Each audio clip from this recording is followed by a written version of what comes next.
Hi, we're doing some pincushion ideas at the moment. So we're doing 20 different pincushions and we are up to pincushion number 4.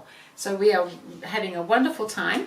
So they're kind of all different. There's a few little different techniques. There's different styles of pincushion. So this time we're going to do this little one here. It kind of looks a little bit like a button, only a very fat button, I have to say, but a little red button. We've got 2 little buttons there that look like buttonholes on both ends. And we've got some just lines of decorative, or just straight stitching, but just something around the sides there, and a couple of lines of stitching that kind of indicate the rim on a button. So that was my intention when I came up with this little pincushion. However, this time I am going to change it a little bit, and I've decided that we'll have a little bit of braid going around here as well, so it won't look quite so much like a button. But it's kind of a cute little pincushion. It's great for just sticking your pins in. It sits there nicely. So if you were wanting the pattern's available through GourmetQuilter.com for the 20 pincushions, and it's all downloadable. So each day for 20 days we're doing these videos and the patterns. You'll receive a download that will look something like this, that you can print out with all the information that you need. So what we're going to do this time is get a top and the bottom ready. They're both done exactly the same, so it can go either way.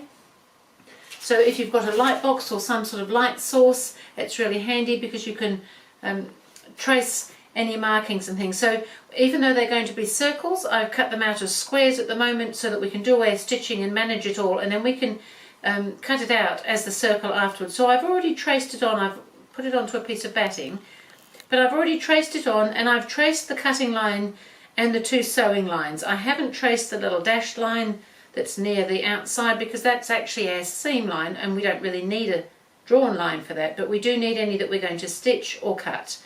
So I've gone ahead and I've done my top and my bottom with 2 lines of markings for the sewing, and on this piece here, to do it like I've done the red one here, it's just 5 little lines of stitching, straight lines all the way along, about 1/4 inch apart. But this time I thought I'd just vary it a little bit, and I put a little piece of braid along. So really nothing hard about that, and I'm just going to stitch that straight up the middle, and then I'm also going to do a line of sewing either side as well. So I might go ahead and start stitching these circle lines. So they're just 1/4 inch apart, these 2 that we're doing. So probably you'd only really need to draw one because your 1/4 inch foot would allow you to do the other one next to it there.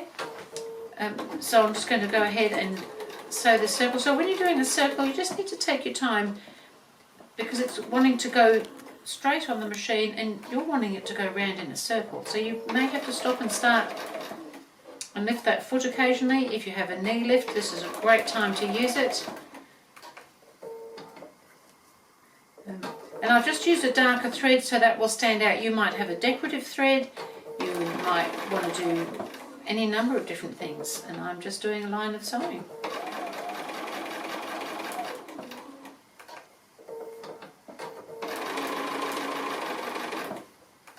So I can go ahead and get these all stitched, and I can show you when I'm putting the braid on the sides. I think that would be quite good. So I've done the couple of lines of sewing on my circles, which is great. They just need cutting out now. And on this piece here, I've started stitching the braid on already. I've done down one side, and I've just done another line of sewing 1/4 inch away from that edge. So really sewing braid on is no different to doing anything else. I'm just sewing very close to that edge either side. And even though I've got a dark thread, it kind of blends in quite nicely.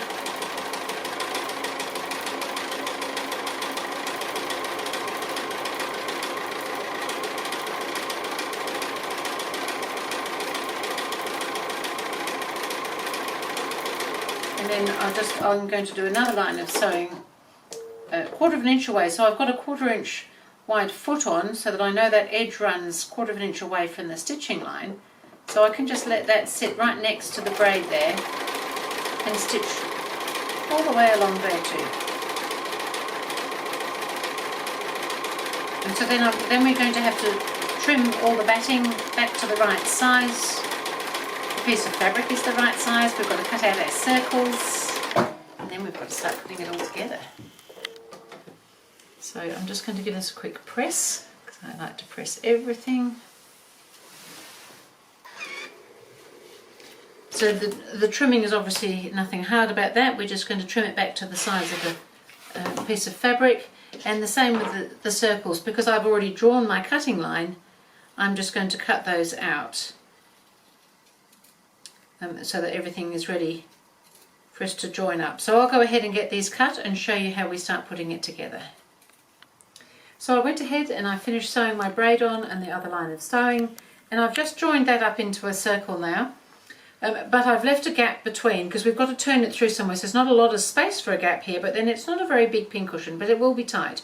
So we do need to have it joined a little bit at each end and then leave a gap in between so that we can turn it through. It seemed the best way because it's much harder to try and join up on a curve than it is on a straight piece, but we do need it in a circle so that we can join the circle in. So I've gone ahead and marked the quarter points. So the quarter points just mean 4 equal points around the edge, and the easiest way to do that is, as we've already got a seam there, is to find the point opposite and put a pin in, and then we can open that out and bring those 2 points together, and where that comes out each side, that's the other quarter point there. So I've done that on both edges, and I've done it on one of the circles, but I've left one just to show you on a circle, and I've got this wonderful trusty pin cushion here. This is amazing.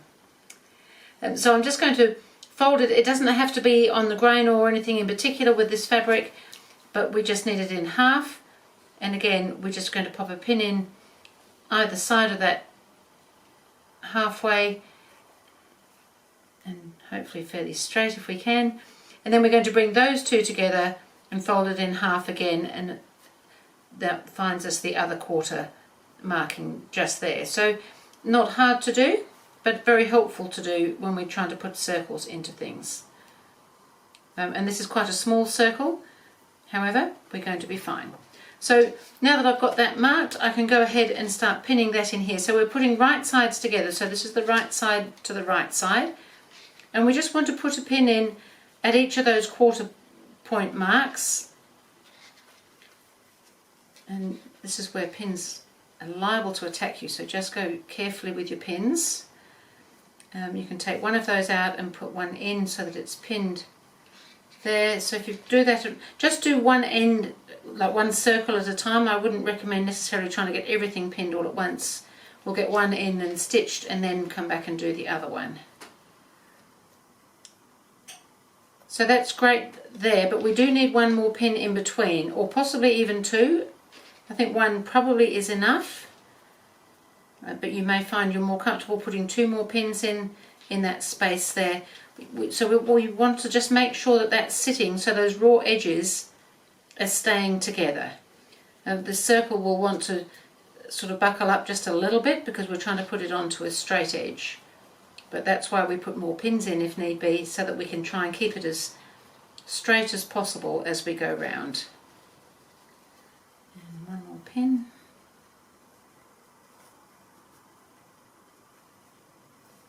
So that's all looking pretty good. This way it's not looking quite so good, but it is good. It just looks a little bit awkward, that's all. And so now we just need to go around and stitch that around with a 1/4 inch seam allowance. So let's just make sure that your edges are staying together. Other than that, we're just doing a 1/4 inch seam all the way around. So just take it slowly. When you come up to a pin, I suggest, sometimes you can leave pins in and sew over them, but in general I would suggest it's quite a good idea to take them out, because just occasionally you hit one with a needle and that's not very nice for the needle or you. So just try and keep things nice and flat and smooth, and just follow that edge all the way around. So when it's fiddly small like this, you just got to keep moving that underneath to keep it sitting nice and flat. I'm not sure whether you can see what I'm doing.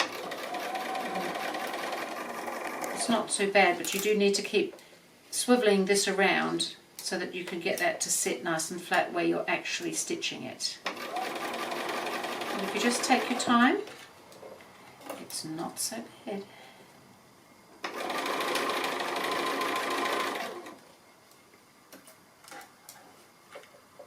We're already halfway around.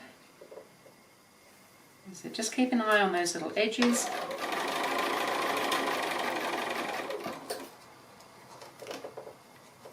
Keep an eye on those pins so they don't attack you.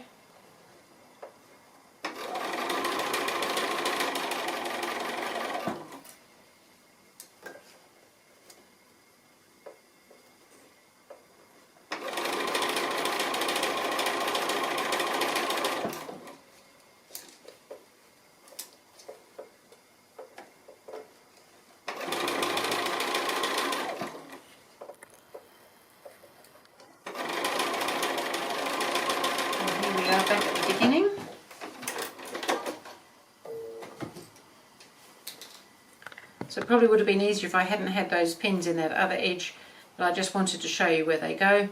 So that's all looking pretty good. Just make sure that it hasn't wandered off anywhere and that you haven't missed anything, because now would be the time to fix anything like that.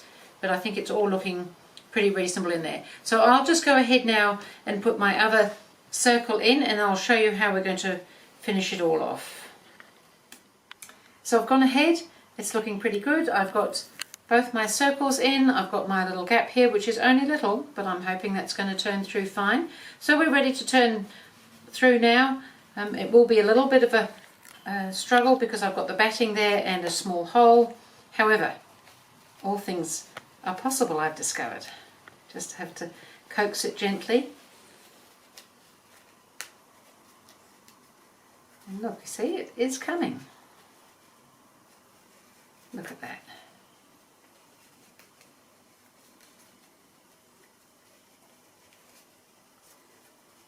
What you'd like to see me wrestling with it. This is my workout for the day, although it's not actually that hard. Could have a pincushion maker's gym. Okay, so that's all done. So I'm just going to run around, just using my finger to run around that seam where we put the circle in on both of those. If you've got a little tool, you can use that, but on this round one it seemed like a finger was a good idea.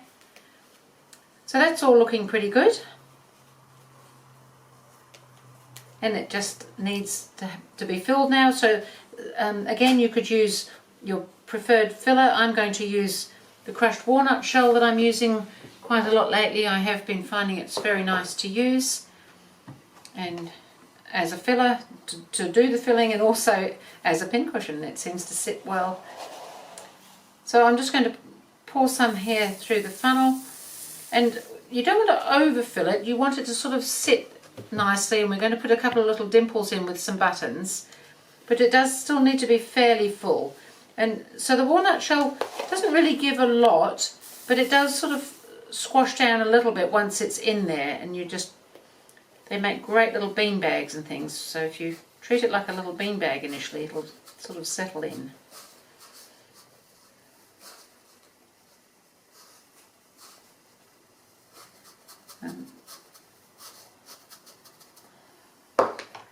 Probably still a little bit light on. I think I'd put a little bit more in there still.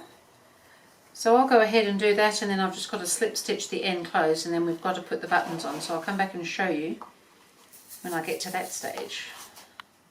So I've gone ahead, I've stitched up my little hole, I've put buttons. So there's a button at each end here that we're going to be doing. So I've done one pair I should say, and so now I'm just going to do the other one. So I've got my thread here. Now I'm using an extra long needle. This is a doll needle. You can get really long doll needles, they're pretty exciting.